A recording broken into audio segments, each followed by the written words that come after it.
Hindi ka kinalimutan ng Panginoon. Ako po si Father Fiel Pareha at ito po ang ating segment, ang Daily Devotion, na kung saan tayo po ay magdarasal, magbabasa at magninilay kasama ng salita ng Diyos sa buong taon. Manalangin tayo. Sa ngalan ng Ama, ng Anak at ng Espiritu Santo. Amen.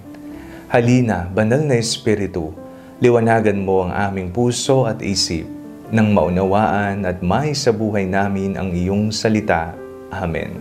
Our Bible passage for today is from the book of Psalms chapter 98, verses 2 to 3, and I read it for you. The Lord has made known His victory. He has revealed His vindication in the sight of the nations. He has remembered His steadfast love and faithfulness to the house of Israel. All the ends of the earth have seen the victory of our God.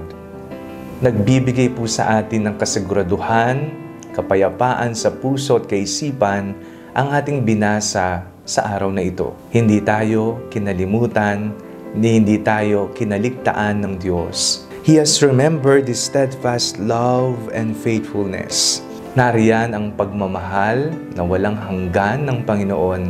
Nariyan ang katapatan ng Diyos. Lagi po nating tatandaan na sa tuwing tayo po ay naghihirap na sa buhay, anuman ang ating pasan-pasang mabibigat na problema, nariyan ang pagmamahal ng Diyos na aagapay sa atin. Nariyan ang katapatan niyang hindi niya tayo iiwan, ni hindi tayo pababayaan at hindi niya tayo kakalimutan. Naway maging lakas mo ang pagmamahal ng Diyos at ang kanyang katapatan sa araw-araw mong pamumuhay. Manalangin tayo. Panginoong Hesukristo, maraming salamat po sa iyong pagmamahal at sa iyong katapatan sa amin sa araw-araw naming pamumuhay. Amen. Sa ngalan ng Ama, ng Anak, at ng Espiritu Santo. Amen. Huwag po ninyong kalimutang i-like ang video ito, mag-comment po kayo and share it with your family and friends. Ang Panalangin Bago Matulog ay may sariling Facebook page na po. Huwag niyo pong kakalimutang mag-like at mag-follow dito, and do not forget to subscribe to our YouTube channel. I-click niyo lamang po ang link na nasa description ng video nito, o kaya naman po just search Father Fiel Pareha. God bless you po.